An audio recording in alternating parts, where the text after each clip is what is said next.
proclaiming Osiris's fatherhood. At noon, Robert high, like only he could. The fables are bizarre but good. It's myth understood.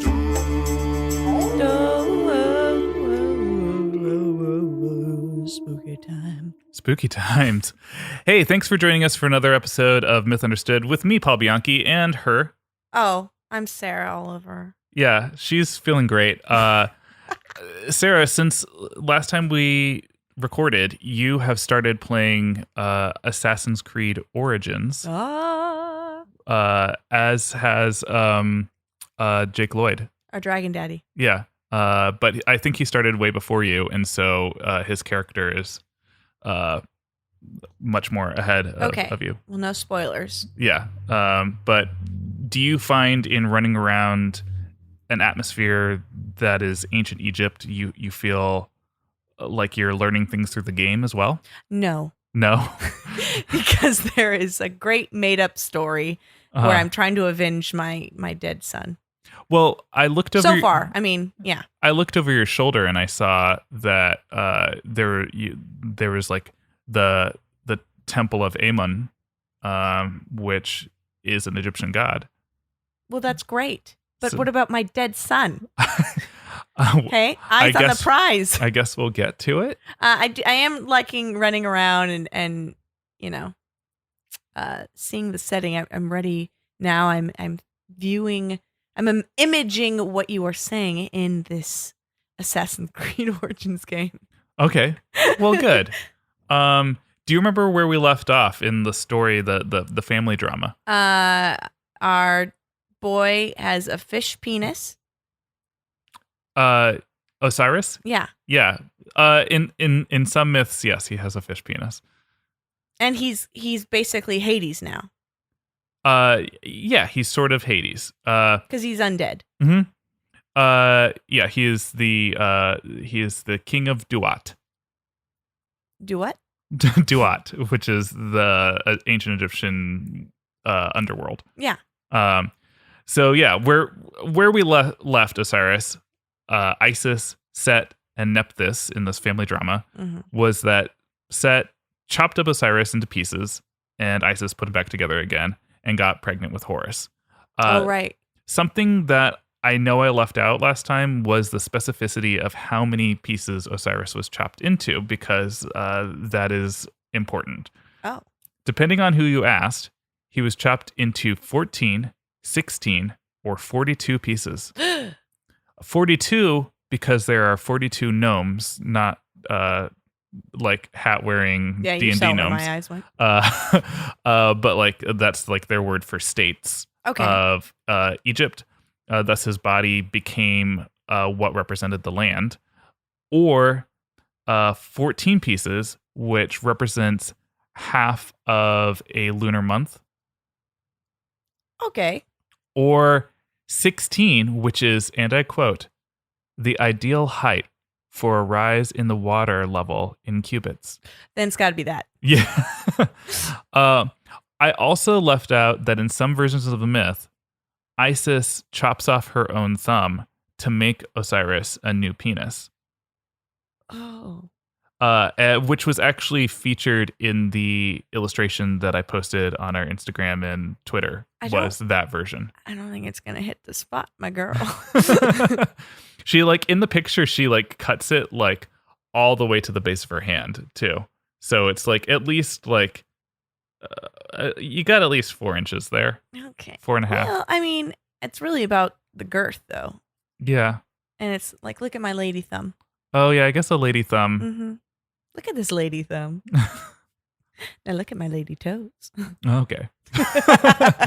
Too sexy. All right. So anyway, let's talk about the story's villain, Set, for a moment. Set is commonly spelled like the name Seth, but it gets spelled Set also, so it doesn't sound like, like the stoner who works at a comic book shop. Right. There is evidence that, apologies if your name is Seth, and you're like, that's not me. I have a cousin named Seth. It's 100% true. For some reason in my mind, when I think of someone named Seth, he has like long hair and is wearing like a black shirt with a skull on it. Wait, is that me today? Yes, it is. It literally is, you idiot. Anyway, so there's evidence of Set having origins as a desert god who over time devolved into a deity that represents the forces of chaos and confusion in the world. He also presided over war and storms. So he's just a mess. Yeah, he's a overall nice guy. It's worth noting that during the Hyksos period, which was in 1630 to 1523 BCE, foreign rulers associated Set with Baal, who is directly mentioned in the Old Testament as a false god. I don't know if you remember that at all. It's Baal, but it's spelled Baal. Yeah, it's on my reading list. Like Elijah and Elisha were all like, no, guys, stop worshiping Baal. Oh, nope. No, okay. Anyway, so pretty soon everyone's be worshiping Pattinson though, because he's the new Batman. There we go. But the Greeks associated Set with their monstrous god Typhon, who was the god that was married to Echidna, who was defeated after the Olympian gods buried him underneath Mount Etna. Okay. Yeah, I don't know if you remember him. He was like very tentacly and yes. Yeah. Lovecraftian, very good. Set is most commonly depicted as a being with a man's body and the head of what is maybe a jackal. Oh, okay. And you have to say it like that if you're a scholar. Yeah, this is actually he's in a lot of pictures then, right? You might be confusing him with Anubis, though. I am then. Because you're not sure, or you think you are. I am. Yeah, because what he is a subject of debate among many scholars. He is drawn with a long curved face and tall docked ears. Aside from a jackal, he is thought to represent an African wild dog, a pig, an antelope, an okapi, a giraffe, or no. or what I think he looks most you like. You can't be all of those animals. But this is what this is like. If someone says, Paul, what do you think Set is? If the historian comes up to you. Yeah, and says, okay, these are all the animals. What do you think he looks most like? Yeah. I would put my finger on an aardvark. Because what? How's that even in there? Show me. I can't pull up a picture. I think I'll lose my spot. Oh my god. But he looks. Did you ever read any of the Arthur books? Yeah. Have you ever seen like some of the first Arthur books? No.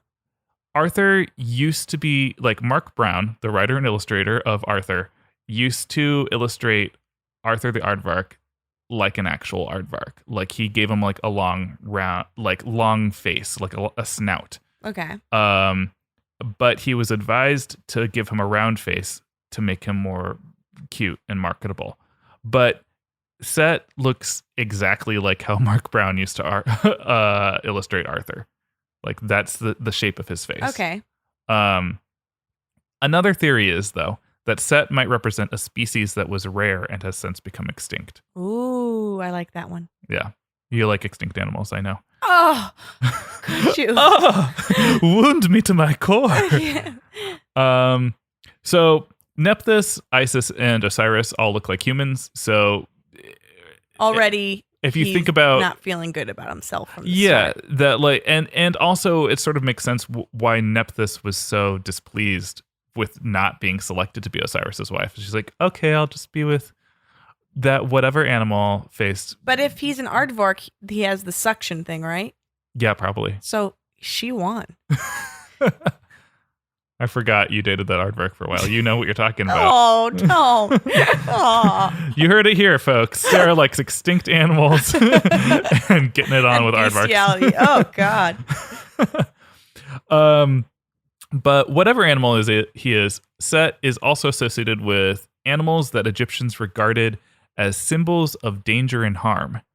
Scorpions? No, not on this list. Really? No. But from ones that make sense, like the crocodile Yes. and the hippopotamus, Yes. but also goats, pigs, antelopes, and donkeys. Okay. But if you remember, this was also back in the day. So maybe let's give them the benefit of the doubt. Vicious donkeys. Maybe before they were domesticated, No. they were shitty. Look, I grew up on a ranch, okay? Like, I've Uh-huh. been around wild goats. The most they can do is nudge you. I used to have a goat that would run up and ram me, and I was like, this is fun, and I'm 10. So calm down. Okay. Well, people were smaller back then. So sometimes Set got the like Voldemort treatment. Like, you know how like he's called He Shall Not Be Named in Harry Potter. And because people were afraid of him and they would just refer to him as Son of Newt. Okay. In other times, he would be visually disparaged, depicted as a donkey with a knife in his head. That was when he was during the period where he was less feared and more like He's a jackass. Yeah, fuck him. And he would also be invoked in magical spells to harm your enemies. Mm-hmm. But also as a means of protection, people would make effigies of Set and wax and then throw it into the fire immediately after they're done. Perfect. Looks just like him. Boom. Burn it. Burn it. Yep. Anyway, so that's what we know about Set in a nutshell. In a Son of Newt shell. Okay. Packing it up, folks. So back to the myth. After killing Osiris, Set was the god king. He ruled over Earth. Osiris became ruler of Duat. And that's a really interesting place, and I'm very much looking forward to getting there after we finish this family drama. But there's a lot of drama. There's a lot of drama. Yeah. Isis gives birth to Horus somehow before Nephthys gives birth to her child, even though she got pregnant first. We'll ignore that. Okay. They're goddesses. Timelines don't matter in mythology. Yada, yada, yada. Well, they say if you cut your thumb off, it happens much quicker. You go into labor early. Probably. Isis raises her baby in a thicket of papyrus plant in a swamp near the Nile River Delta. She does this to hide from Set because she knows Horus will have claim to rule and that Set will want him dead. On her way to the swamp, though, she is approached by 7 jaunty scorpions. Oh, hello, hello, hello. Yeah, named Tefin, Masatetef, Petet, Chetet, Matet, Mesetet, and Befin. And they swore to protect her unborn son. They also all wore hats and had a dance routine. We're nannies. Yeah. This was a long journey to the Nile River Delta, and so she decided to stop in a village. So she left the baby in the swamp. No, this is on her way, preggers, to go to the swamp before she gave birth to him. Oh, Sorry, okay. I sort of did this weirdly. She, as she's going, she decides to rest in a village, and she hoped to stay in a stranger's home, Airbnb it. And so she did her usual disguise, an old woman, and she chose the house of a rich woman named Usert to ask for food and a place to sleep for the night. She did Airbnb Lux. Yeah. Usert opens the door, and put yourself in Usert's shoes for a moment. You open the door, and there's an old woman with 7 scorpions on her shoulders. Slam. She slams the door in her face. Yes. Isis takes this in stride, but the scorpions are pissed. Oh, fuck me. That's the reason that she slammed the door. Yeah. Isis is like, don't worry, my 7 scorpion friends. We'll find a place to stay. Never mind that rich woman. She probably had just cause to slam the door in her face. Isis is routinely understanding and merciful in mythology. She's like so even keeled. Isis continues to the house of a poor fisher girl. The poor fisher girl maybe is blind, doesn't have her glasses on, but she opens the door and it says, "Oh, yeah, come on in. Have a place to stay. have some food, make yourself at home. What's that? What are those brooches on your shoulder? They look like they look like they're moving. Yeah. So Isis feels very welcomed by this poor fisher girl and has a lovely night and stays in a bed and under a blanket. Still rates her poorly, though. Still, yeah. But the scorpions, meanwhile, are like, remember that bitch who didn't let us into her house? I thought these were little Mary Poppins scorpions. They are, but they're with little umbrellas. They're so protective of Isis. She's fine. She's sleeping in a hammock or some shit. Yeah. And Teffin, who is the leader, is like, guys, get together. I'm going to need all of your poison. Uh-oh. So takes the poison from each one of the other scorpions. Hey, that was in my butt. Yeah. And he puts it in his butt to make him like have all the poison that he can. And he goes on a mission by himself. Dun, dun, dun, dun, dun, dun, dun, dun, and goes over to the rich woman's house. I imagine that he's still flying Mary Poppins style with an umbrella. Yeah. And he sneaks in through her chimney, probably.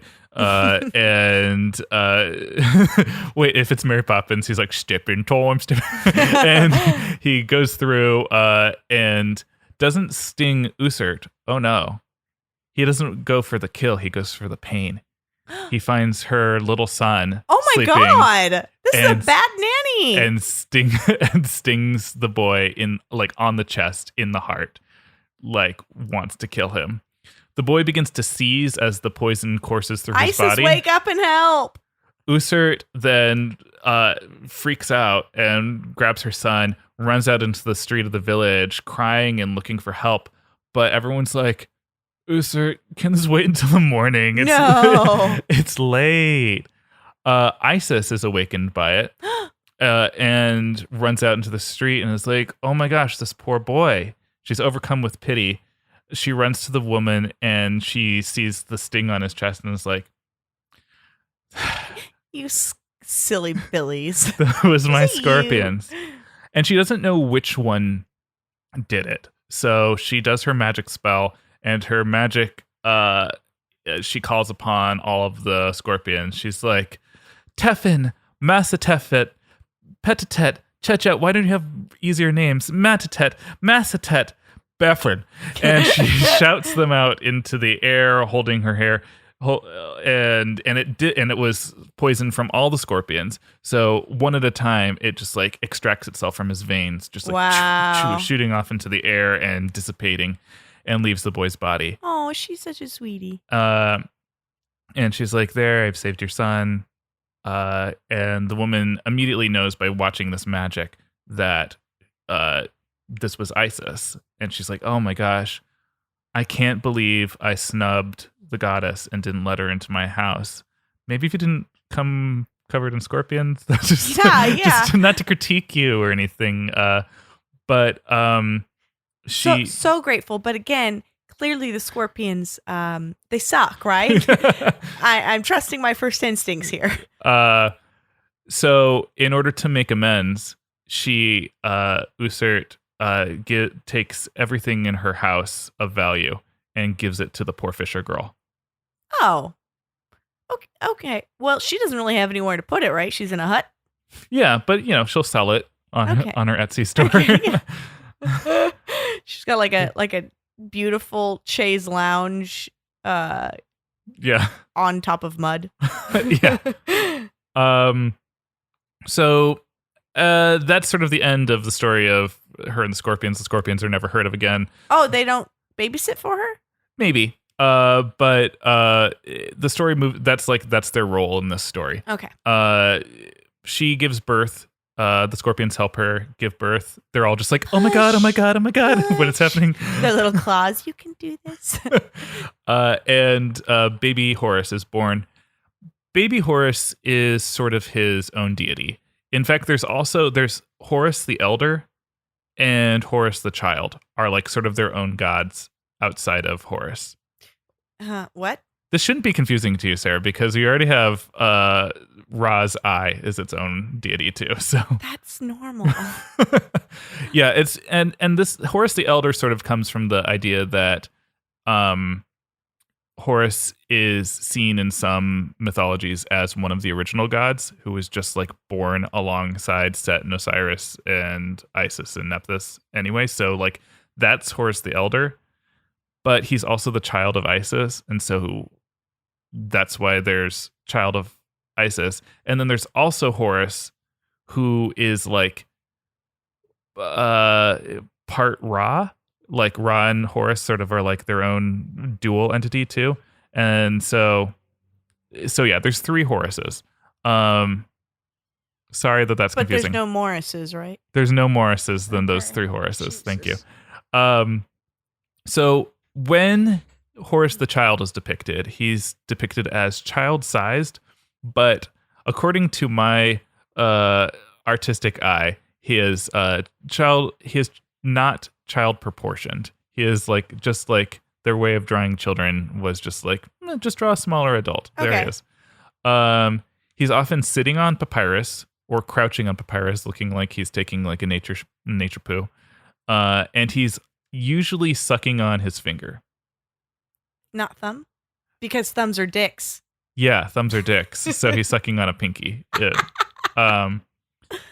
Isis's devotion to Horus and her prevention of any illness or danger while raising him in the swamp made him a deity for early childhood protection. So people would call to him like, "Oh, baby Horus." Helicopter parent for me. Yeah.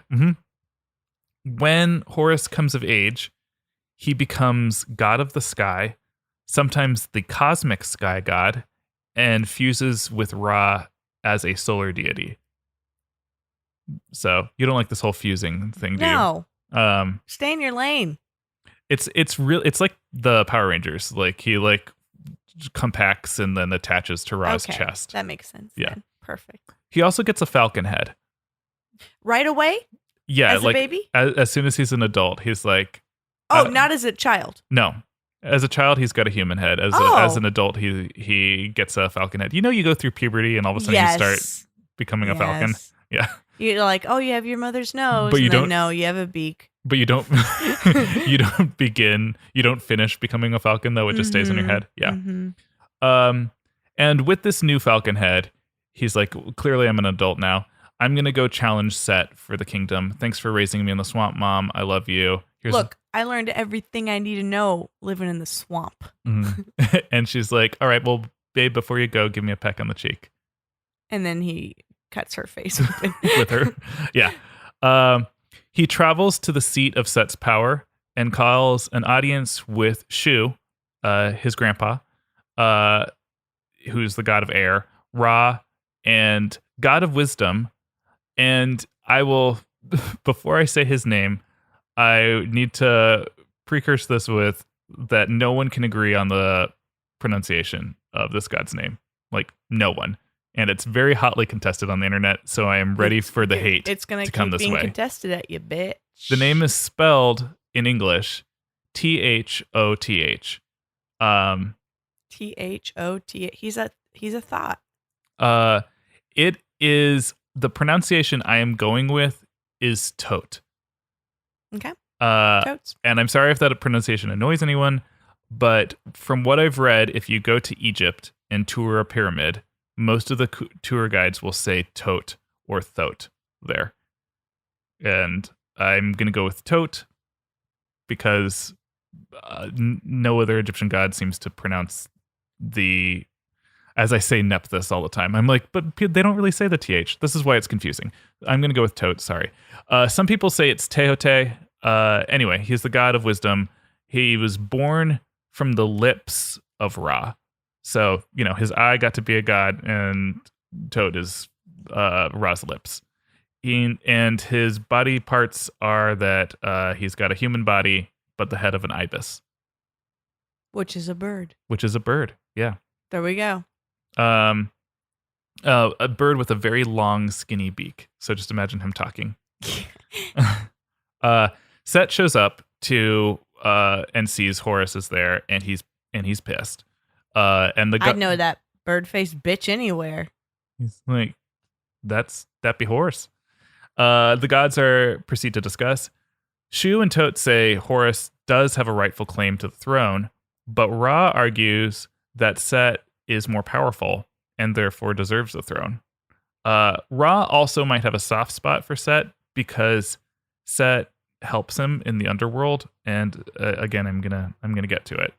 It's such a branchy mythology, Sarah. Don't look at me like that. Okay. Set argues, the throne is mine by virtue of my strength. Let Horus prove that he is better than I, and he can have the throne. Wrestle contest. Horus says, challenge me, bitch. I'll prove you're the weaker one. I like that you're reading this as if that's a quote. That's a direct quote. And he also like lays into him. He's like, I don't even know what animal you're supposed to be. Like, ooh, Thoth's an ibis. Ooh. I'm a falcon. What the fuck are you? Yes. Yeah. Set says, fine. We're going to fight, but it's going to be by my rules. Guess his rules, Sarah. No hitting in the balls. No mouth stuff. No purple nurples. My rules are underwater and as hippopotamuses. Or hippopotami. Hippopotami, thank you. Hippos. That's And basically what I said, Paul. yeah. And he says, all right, no problem. So they both turn into hippos.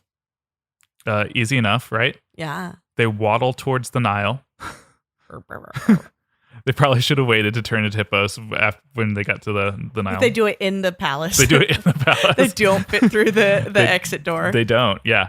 I remember them having one of those spinning doors, those rotating doors. Oh, yeah. And they both try to go through like each side, which Yeah. like just doesn't work. And Thoth, Ra, and Shu all go and decide to watch. But they're not there to referee.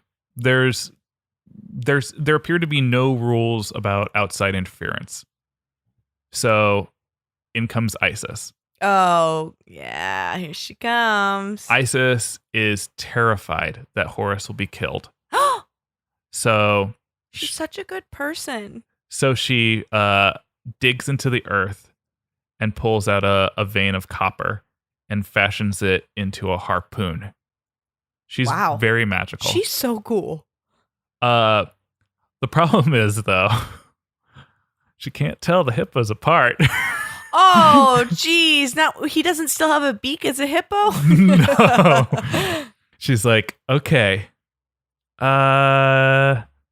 Which one? It's sort of like that classic scene when there's The like clones. the clones. I don't know which one to shoot. Like Yeah. that's her in this moment. Yes.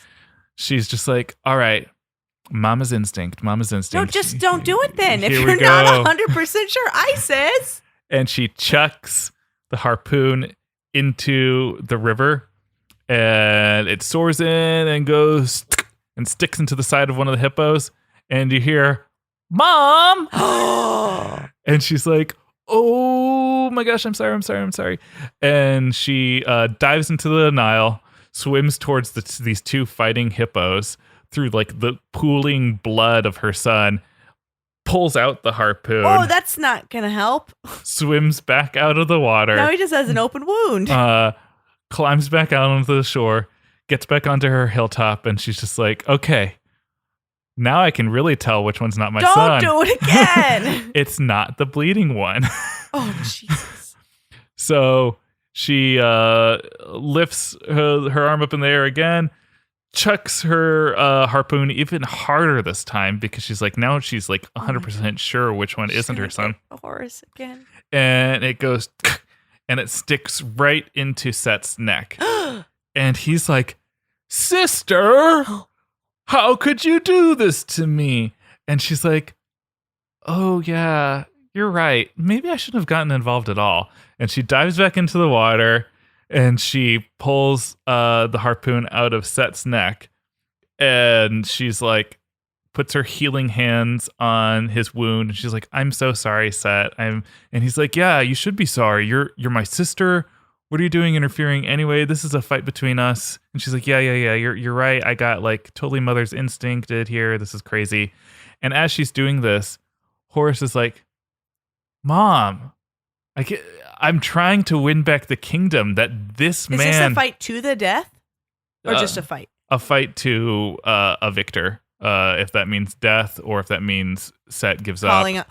Ooh, Yeah. He would literally be screaming uncle. Yeah. Uh-huh.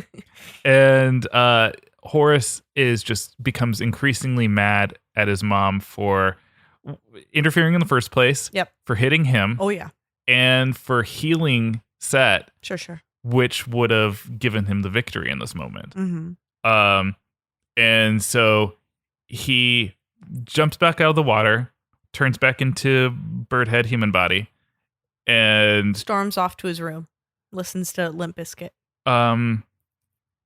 And he yells at her, this guy who killed Dad, who you taught me to hate all my life, like, I can't believe that you're helping him. And she says, like, baby, let the grown-ups talk. Like, she just sort of like puts him in his place in front of everyone. And she helps Set to the shore, and she's like, you okay? You okay, Set? I'm a little upset with you. Why are you upset with me? I just helped you. I don't know. Isis is my sis. Oh, dear. And while the grown-ups are talking, Horus comes up behind Isis with a sword and chops off her head. Wait a second. I don't remember that happening. You don't remember her dying? Horus chopping off Isis's head? She dies? We're going to have to do a to be continued on that because so much more happens in this. This is shitty stuff, man. Yeah. Well, Isis is my favorite. Well, she's missing her head right now. Oh, Jesus. Hope she covers it up with a pretty ribbon. Oh, that would be nice. I'm overwhelmed with these little children. I can't watch all of them on my own. I've got to work 90 hours a day. Daddy, we don't want a new governess. Well, you're going to get one, you little rat shit. We don't want women's suffrage either. Hey, me neither. I'm going to smoke a cigar. You want one, my 8-year-old son? Yeah, Dad. Oh my God, there's fucking scorpions. Everyone fucking run. No, we're not here to sting you. We're here to be your nannies. All 7 of us. Oh, joy. Look at their little hats. Wait, we're going to sing to clean up. Oh. Just a spoonful of venom makes the medicine go down. The medicine go down until your child convulses. Oh, what a weird fever dream that was. Wait, what? And then how did they learn the lesson in the end? Now that Daddy has learned to love us, we don't need these scorpions anymore. That's what you think. Stab. The family's dead. The family's dead. And scene. Coming to Disney Plus tomorrow. Yeah. So Sarah, what did you learn from today's episode?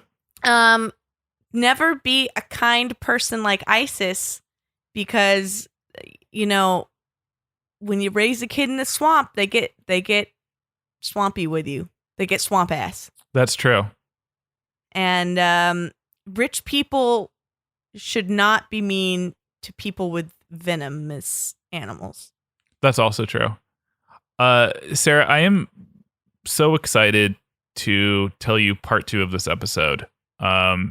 Because if you think it's been wacky so far, it gets so good. And I feel bad for our Mythfit listeners who are listening and wanting to know what happens next. But I will just continue to taunt them and tempt them with the promise of this future episode. What you have done is dangled a little piece of num-nums. Yeah. And you say 2 weeks of pure misery. 2 weeks of wanting and waiting. You have given them just the tip, as it were, sir. Yeah. It's what I do, though. You have massaged their foreheads. Oh, gosh. I'm so glad you said forehead. Anyway, if you want to follow Sarah online after that, you can find her at the Sarah Oliver on Twitter and Instagram. You can find me at the Paul Bianchi on Twitter and Instagram. You can find our show at _Myth Understood on Twitter and Instagram, and you can find Dragon Wagon Radio at It's Dragon Wagon. It's Draggy Waggy, baby. It's Draggy Waggy. We can find it at It's Dragon Wagon on Twitter and Instagram as well. Please and thank you. Those are the words you learn from your scorpion governesses. Yeah. Thank you for the support that you've shown us by leaving reviews on Apple iTunes, and for the support that you've shown us on Patreon as well. That has been helpful to keeping this podcast going and keeping us feeling like we have a reason to continue to do it. Oh, I thought you were going to say continue to live. Well, that too. That too. It's been a rough year. It's been a very bad year. All right, night-night. Night-night. I'm Coy Jandro. I am a comic book aficionado, expert, and overreader, and I am doing a show called Coycast, where I am talking about everything from all the publishers. That's right, Marvel, DC, Image, Boom, IDW, every single comic you like, I am probably reading, and I want to talk about it with you. And then we'll talk about how it translates to movies, TV, film. We will cover everything from page to screen, from screen to page. We will loop it all back, and I'm going to give pull lists every single week, what books you should be reading and what books influence the very movies and TV shows you're enjoying. So check out Coycast.com and listen to Coycast wherever podcasts are found.